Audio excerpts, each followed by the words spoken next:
Okay, so let us start again. So we have seen 1s, 2s, 3s. I will just repeat once again so that till other participant get joined, we'll just refresh it. So 1s is nothing but a sorting. Sorting means segregating material in a wanted, unwanted material. Wanted material should be kept properly with a systematic arrangement. Unwanted material should be taken to the red zone area. Systematic arrangement is to keep the material in a systematic way so that you can find it whenever you require. Systematic arrangement के लिए एक और word है, that is place for everything and everything in its place. हर चीज के लिए जगह चाहिए और उस जगह पे वस्तु को हमें रखना है. So that is important. Third is shine. Shine का मतलब है जो भी मटेरियल है उसको पूरी 6 जगह से साफ करना है और क्लीन करना है.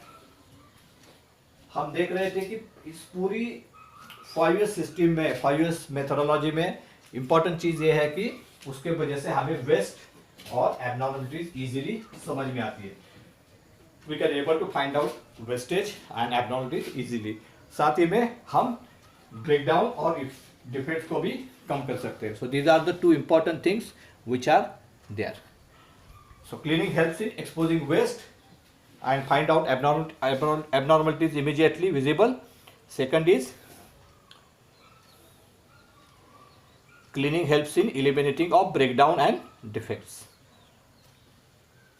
Basically this 1S, 2S and 3S we do already in our houses, in our home, in from a long time, from ancient time we can say. In all the festivals, that is Diwali, Dasra, New Year, we all do these things in our house. What we do?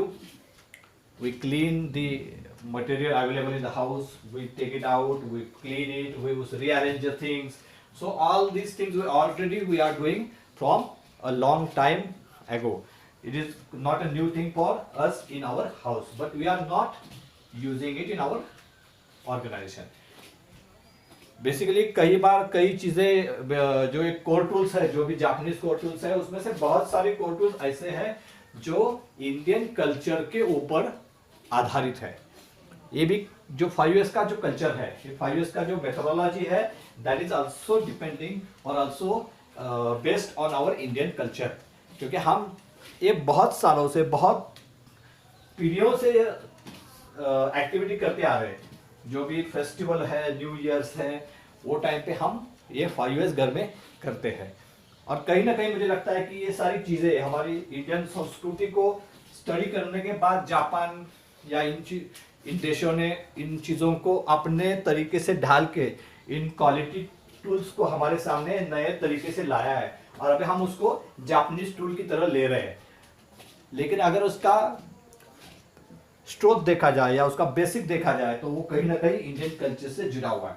तो इसी तरह हम जो 5S है वो regularly हमारे घर में करते हैं. अभी हमें ज़रूरत है कि वही चीज़ हम अपने कंपनी में दोहराएं, अपने ऑर्गेनाइजेशन में दोहराएं. जो चौथा एस है दैट इज स्टैंडर्डाइजेशन. जो चौथा एस है that is standardization. What is standardization? Standardization is nothing but a visual management. Visual management मतलब हम कोई चीज देखते हैं तो immediately we can understand what is that, what it want to say. जैसे हम किसी रेलवे स्टेशन में जाते हैं, किसी एयरपोर्ट पे जाते हैं या फिर किसी बस स्टैंड पे जाते हैं तो हमें पता चलता है इमीडिएटली कि ये बस यहाँ पे रुकने वाली है, वहाँ पर बोर्ड लिखा रहता है. या फिर रेलवे स्टेशन में जाते हैं तो कौन सा प्लाट है, कौन सी बस नंबर कहाँ पे आने वाली है, कौन सी बोगी नंबर है, जो पूरा विजुअल हमारे सामने रहता है. तो visuals are very important for us to understand it easily. और इसलिए कहा जाता है कि a picture says more than 1000 words. कोई एक पिक्चर अगर हमारे सामने है तो वो 1000 शब्दों से भी ज्यादा इफेक्टिव रहता है. तो इसीलिए अगर हम विजुअल के ऊपर ज्यादा काम करेंगे तो हम इजीली आदमी को उसको समझा सकते हैं. एक और चीज मैं यहाँ पर बताना चाहूंगा कि कई बार हम बात करते हैं कि कम्युनिकेशन की, और जब कम्युनिकेशन की बात होती है तो हम बोलते हैं कि लैंग्वेज इज अ बैरियर. जब भी कम्युनिकेशन की हम बात करते हैं तो लैंग्वेज को हम एक बैरियर की तरह समझते हैं कि वो मेरी भाषा नहीं समझता है, उसकी भाषा मुझे नहीं आती है, और इसलिए हम दोनों में मिसकम्युनिकेशन है, ऐसा हम कई बार बोल देते हैं। लेकिन अगर आप देखते हैं तो जैसे कि कोई शो है इसका जिसमें कोई रेगुलर ये नहीं है, टॉम एंड जेरी जैसे शो रहते हैं या फिर कार्टून शो रहते हैं जिसमें विजुअल्स के ऊपर काफी इम्पैक्ट दिया रहता है। जैसे कि चार्ली चैपलिन का शो है, सबसे बड़ा एग्जांपल है चार्ली चैपलिन। तो जब उनका शो चालू रहता है तो we don't have any single word नहीं बोलते हो, लेकिन we can understand what is going on there for that whole 30 minute show. बिना कोई शब्द बताए वो एक्सप्रेशन के ऊपर हमें पता चलता है कि वो क्या कर रहे हैं, वो क्या बोलना चाहते हैं, वो क्या बताना चाहते हैं। तो मेरे ख्याल में कहीं ना कहीं ये विजुअल्स है, वो विजुअल्स हमें काफी कुछ समझा सकते हैं, उसमें उसकी ताकत बहुत ज्यादा रहती है। More than 1000 words, a picture can say more than 1000 words. Keeping things organize neat and clean. Standardization मतलब keeping things organize neat and clean. Innovative visual controls, ये बहुत इंपॉर्टेंट है कि इनोवेटिव, मैं बार बार वही बोल रहा हूँ कि आपको 5S अगर करना है तो you have to be very innovative. आपका इनोवेशंस में से 5S बहुत ज्यादा इंप्रूव हो जाएगा। आपका इनोवेशन 5S की वजह से इंप्रूव हो जाएगा और आपके इनोवेशन की वजह से 5S इंप्रूव हो जाएगा। ये दोनों एक दूसरे के साथ काफी जुड़े हुए हैं। जैसे जैसे आप 5S करना चाहोगे, चालू करोगे, आपका इनोवेशन भी आपका बढ़ जाएगा। आपको समझ में आएगा कि मैं किस तरह से और नया कुछ कर सकता हूँ, और जैसे आपका इनोवेशन बढ़ेगा वैसे आपका 5S का भी जो क्वालिटी है वो अपने आप इंप्रूव होता जाएगा। तो innovative visual controls is very important for standardization. ये कुछ एग्जांपल्स है, जैसे आप बोर्ड देख रहे हैं कि रास्ते पर कई बार बोर्ड लिखा रहता है, कहाँ पर जाना है, कौन सी दिशा में जाएंगे तो कहाँ पहुँच सकते हैं, कितना दूर है। तो इस तरह की विजुअल से हमें पता चलता है कि हमें जाना कहाँ है। Colour coding is another area where standardization is very important. Colour coding के माध्यम से भी हम स्टैंडर्डाइज को काफी बेहतर तरीके से समझ सकते हैं। ये कुछ एग्जांपल्स है, जैसे पाइप्स है उसके ऊपर अलग अलग कलर कोडिंग रहता है। साथ ही में अलग अलग तरीके का, जैसे हम फाउंड्री में बात करते हैं, विजुअल की बात करते हैं, तो फाउंड्री में भी हम रिनराइजर इस्तेमाल करते हैं। हमने 2 दिन जो वेबिनार किया था, चार्ज कैलकुलेशन का किया था, मेल्टिंग का किया था, उन्होंने बात की थी कि हर तरीके का जो स्क्रैप है उसको हम क्या कर सकते हैं, अलग अलग रखना है। जैसे एजीआई में भी अलग अलग स्क्रैप है, जैसे 400/15 है, 500/7 है, 600/3 है, तो अलग अलग ग्रेड का स्क्रैप है, उसको हम कलर कोडिंग कर सकते हैं। उसके ऊपर हम लिख सकते हैं 4, 5, 6, तो हमें इजीली वो पता चलेगा कि कौन सा स्क्रैप है और कहाँ इस्तेमाल करना है। तो इस तरह से कलर कोडिंग करके या फिर उसके ऊपर कुछ ना कुछ स्टैंडर्डाइज करके हम उसे प्रॉपरली यूटिलाइज कर सकते हैं। जो 5वां एस है वो है sustain. Sustain is nothing but a culture. Sustenance का सबसे बड़ा इंपॉर्टेंट अर्थ है कि culture, it is an cultural change. Sustenance is a cultural change. और जब तक वो आपके बीच में नहीं आएगा, आपको नहीं आएगा, तब तक आप 5S को मेंटेन करना नहीं पाओगे। अगर आपको 5S को मेंटेन करना है तो आपको कल्चरल चेंज यानी सस्टेनेंस करना बहुत इंपॉर्टेंट है। To sustain one has to make culture और हैबिट, मेक इट हैबिट, मतलब वो हमें अपने कल्चर में लाना है या फिर उसकी हैबिट बनानी है। और इसका सबसे बड़ा एग्जांपल है कि हम जब भी घर में उठते हैं रोज सुबह, तो हम क्या करते हैं, आपको बताने की जरूरत है कि आप वॉशरूम जाओ या फिर ब्रश करो या फिर चाय पियो या फिर स्नान करो, ये सब बताने की आपको जरूरत है नहीं है। क्यों? क्योंकि it is become your culture. आप बचपन से वही करते आ रहे हैं, तो आपके ब्लड में आ चुका है, वो आपके कल्चर में आ चुका है, आपके हैबिट बन चुका है। आप बीमार भी रहोगे, कोल्हापुर में रहोगे, पुणे में रहोगे, दिल्ली में रहोगे, हैदराबाद में रहोगे, कहीं भी रहोगे, आपका जो रूटीन वर्क है उसको आप फॉलो करोगे, because it is become your culture, it is become your habit. वो आपके ब्लड में आ चुका है, वो आप इजीली चेंज नहीं कर पाओगे। तो that is what is sustain. Full participation in developing good habits and follow the rules. Rules को फॉलो करना बहुत इंपॉर्टेंट है। जैसे कि हमने पहले इसमें सॉर्टिंग किया, दूसरे इसमें सिस्टमैटिक अरेंजमेंट की, तो सिस्टमैटिक अरेंजमेंट करने के बाद उसको कंटिन्यू रखना वो इंपॉर्टेंट है। उसके बाद हमने उसके ऊपर शाइन किया, मतलब क्लीनलीनेस किया, तो उसकी कुछ पीरियोडिक की हमने पीरियोडिक कुछ टाइम रखा रहेगा, तो उसके बाद हमेशा वो कंटिन्यू करना, that is an habit, that is an culture.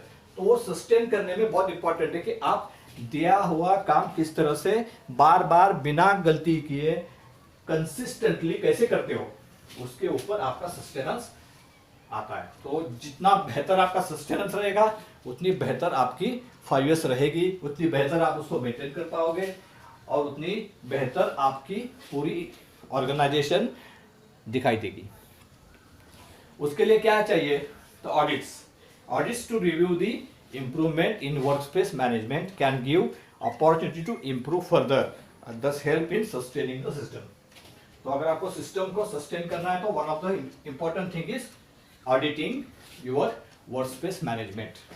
आपके वर्कस्पेस मैनेजमेंट को ऑडिट करना चाहिए, बार बार कोई देखेगा, रिव्यू करेगा, वहां पर कुछ लूपहोल्स है, कुछ प्रॉब्लम्स है, कुछ गलतियां हैं, कहीं पे कोई आदमी नहीं सुन रहा है, तो you can able to manage it, you can able to improve it, not manage it, is to be improved for the betterment. तो ये बहुत इंपॉर्टेंट चीज है। ऑडिट के स्कोर आपके मैनेजमेंट तक जाने चाहिए, they have to review it, they have to find out the improvement points and work on the improvement. That is very important. 5 years के बेनिफिट क्या है? एक तो क्वालिटी बढ़ती है, इंप्रूव होती है। मैंने आपको जैसे पहले बताया कि डिफेक्ट कम हो जाते हैं, रिजेक्शंस कम हो जाती है, रिवर्क कम हो जाता है, कस्टमर कंप्लेंट्स कम हो जाते हैं, कॉस्ट कम हो जाती है, because you are reducing your wastages, that is why your cost will be less. Number 2, आप रेड जोन में कुछ मटेरियल डाल रहे हो, आप स्पेस बचा रहे हो, तो it will also impact on your cost, your cost will go down, you will able to save your cost. Next is delivery, आपका डिलीवरी परफॉर्मेंस इंप्रूव हो जाएगा, क्योंकि सर्च टाइम कम हो गया, प्रोसेसिंग टाइम कम हो गया, आपकी प्रोडक्टिविटी इंप्रूव हो गई, आपकी सेफ्टी इंप्रूव हो जाएगी। बिकॉज अगर रास्ते में कोई मटेरियल है तो आप गिरने का चांस है, अगर रास्ते में कोई मटेरियल है ही नहीं, रास्ता क्लियर है, पूरा ऑर्गेनाइज वर्कप्लेस है, तो definitely safety will be less, person can move with confidence. आपके ऑर्गेनाइजेशन में कोई आदमी मूव करता है तो ही शुड हैव कॉन्फिडेंस कि मैं I am a safe in the organization while working, I am a safe person. तो जब तक वो कॉन्फिडेंस लेवल नहीं बिल्टअप होगी तब तक आपको उसके ऊपर काम करना है। तो safety will be there and most importantly motivation. अगर ये सब चीजें होती है, आपका रिजेक्शन कम होता है, कॉस्ट कम होती है, सेफ्टी बढ़ती है, क्वालिटी इंप्रूव होती है, तो इन सारी चीजों से आदमी का मोरल बढ़ जाता है, उसकी अंदर एक कॉन्फिडेंस बढ़ जाता है, उसका मोटिवेशन हो जाता है। So he try to do better and better. मैंने पहले बताया कि टोटल एम्प्लॉय इन्वॉल्वमेंट का सबसे बड़ा कारण है कि मोटिवेशन से आदमी काफी इंप्रूव होता है, उसका परफॉर्मेंस इंप्रूव होता है, उसमें अपने आप में एक नया कॉन्फिडेंस बिल्टअप हो जाता है। सम पिक्चर्स, कुछ पिक्चर्स है आगे जो हमारे ऑर्गेनाइजेशन से है। कुछ पिक्चर्स मैंने यहाँ पर शेयर किए आपके साथ जो हमारे ऑर्गेनाइजेशन से, जैसे कि एक जो माइनी है जिसे हम स्टैकर उठाने के लिए इस्तेमाल करते हैं। उसके बाद हम जो वर्क विजुअल मैनेजमेंट हमने बोला था, वो विजुअल मैनेजमेंट का बोर्ड है जहाँ पर आप देख सकते हैं कि प्रोडक्शन एरिया कहाँ है, पैटर्न शॉप कहाँ है, कोर शॉप कहाँ है, फिटलिंग शॉप कहाँ है। तो आदमी को पूछने की जरूरत नहीं, वो बोर्ड के सामने आ जाते हैं, उसको पता चलेगा कि मुझे अगर फिटलिंग शॉप में जाना है तो कहाँ जाना है, कौन से एरिया में जाना है। सो this is one example. Shadow board है, इस शैडो बोर्ड में और एक चीज इंपॉर्टेंट है, that is the responsibility is attached. वो शैडो बोर्ड में आपको दिख रहा है कि 2 आदमी का फोटो है and they are responsible to maintain that shadow board. कई बार होता है कि हम 1S करते हैं, 2S भी करते हैं, 2S के बाद सिस्टमैटिक अरेंजमेंट भी करते हैं, लेकिन बाद में उसको सस्टेन करने के लिए we have to give ownership, we have to get somebody responsible for that particular work. और जब तक हम वो नहीं करेंगे तब तक वो चीज हम मेंटेन नहीं कर पाएंगे। जब तक वो रिस्पॉन्सिबिलिटी हम असाइन नहीं करेंगे तब तक ये डिफिकल्ट रहता है कि उसको हम सही तरीके से निभाएं। तो इसलिए यहाँ पर आप देख रहे हैं कि responsibilities assigned to those person and they are maintaining that shadow board. Next one is 5S safety audit. 1S और 2S का safety 1S 2S and safety का ऑडिट है, उसका स्कोर बोर्ड है। तो उससे क्या होता है, इट मेक्स पीपल अवेयर। जो ग्रुप्स है, जो जोन्स है, अलग अलग जोन में आपको पता चलता है कि कौन से जोन का परफॉर्मेंस क्या है। मैं किस जोन को बिलोंग करता हूँ और उस जोन का परफॉर्मेंस क्या है। अगर अच्छा है तो ही विल फील प्राउड, उसको अच्छा लगेगा, हाँ मैंने अच्छा परफॉर्म किया है, हमारे जोन ने बहुत बढ़िया परफॉर्म किया है। और उसको हम क्या करते हैं, एक रोलिंग ट्रॉफी देते हैं। जैसे आप यहाँ पर देख रहे हैं, एक रोलिंग ट्रॉफी हम उसको हर महीने दे देते हैं। तो जब उसको रोलिंग ट्रॉफी मिलती है, गॉट गेट प्राउड और वो he get motivated for doing better. जब दूसरी जोन में किसी को नहीं मिलती है तो वो सोचता है कि अरे उसको मिल गई, मुझे नहीं मिली। तो it starts N healthy competition between themselves. उससे क्या होता है, एक हेल्दी कॉम्पिटिशन बन जाता है और उसके वजह से इंप्रूवमेंट अपने आप हो जाती है। उसी तरह ये काइजन का बोर्ड है और सेफ्टी के बाजू में रखा हुआ। आप देखते हैं कि lot of greenery is also there, lot of plantation is there. This is area where safe zone area, जहाँ पर कोई प्रॉब्लम आएगा तो इमीडिएटली इकट्ठा होने के लिए एक जगह। यहाँ पर ही हम मीटिंग भी लेते हैं, कोई एक दूसरे के साथ बात करना है तो यहाँ पर इकट्ठा होते हैं। तो एक मोटिवेशन के लिए बहुत इंपॉर्टेंट है कि इस तरह से हम इकट्ठा होने के लिए एक जगह बनाए और लोगों के साथ बात करते रहे। Let us communicate with the people every periodic way so that we can able to convey our messages कि हमारा प्रयास कैसा चल रहा है, हमें क्या इंप्रूवमेंट करनी चाहिए, इसने ये इंप्रूवमेंट की, उसने वो इंप्रूवमेंट की। तो उससे क्या होता है कि लोग कम्युनिकेट हो जाते हैं, लोगों के पास हमेशा कुछ ना कुछ आता रहता है। He can they can receive your thought process और उसके वजह से they can able to get motivated and improve. एक कुछ और एग्जांपल है ऑफिस में से, जिसमें आफ्टर बिफोर है, जहाँ पर आप देख रहे हैं कि डिमार्केशन है, सिस्टमैटिक अरेंजमेंट है। एक और चीज़ हम कुछ दिनों से कर रहे हैं, दैट इज अ प्लेज। एक शपथ ले रहे हैं हम। वो शपथ यहाँ पर आप देख रहे हैं, वो शपथ का डिटेल भी यहाँ पर मैंने लिखा हुआ है। इस शपथ में हम और कुछ नहीं है, जो भी 5S की चीज़ें हैं, जो भी वेस्टेजेस की चीज़ें हैं, कस्टमर कंप्लेंट्स, कस्टमर का कम्युनिकेशन है, टीम वर्क है, प्रोडक्टिविटी है, वेस्ट मैनेजमेंट है, उन सारी चीज़ों को हमने यहाँ पर डाला हुआ है। और इस शपथ लेने से क्या होता है कि आदमी 5S, safety, work space management, vestiges, quality improvement, इस सारी चीज़ों को, टीम वर्क, सारी चीज़ों को बार बार हफ्ते में एक बार वो बोलता है। और जब वो प्लेस देता है, बोलता है, तो सुनता भी है और बोलता भी है, पढ़ता भी है। तो तीनों चीज़ों से क्या होता है, he will not forget it. उसके दिमाग में कहीं ना कहीं उसका परिणाम होता रहता है और कहीं ना कहीं वो मोटिवेट भी होता है कि वो चीज़ें मैं करूँ। तो उसके वजह से काफ़ी फायदा हुआ है हमें। और मैं चाहता हूँ कि इस तरह की आप शपथ अपने अपने लैंग्वेज में बना सकते हैं। उसमें आपकी तरह, ये मैंने खुद बनाई हुई शपथ है, उसमें आपकी तरह आप उसमें कुछ चेंजेस कर सकते हैं। आपको जैसे चाहिए उसको उस तरह से उसको बना सकते हैं, छोटा बना सकते हैं, बड़ा बना सकते हैं।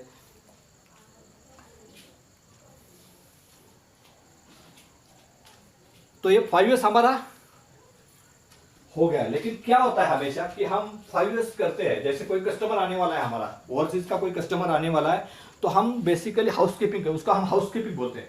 हाउसकीपिंग करते हैं, पूरा कंपनी साफ सुथरा करते हैं, ऑर्गेनाइजेशन बहुत अच्छा करते हैं।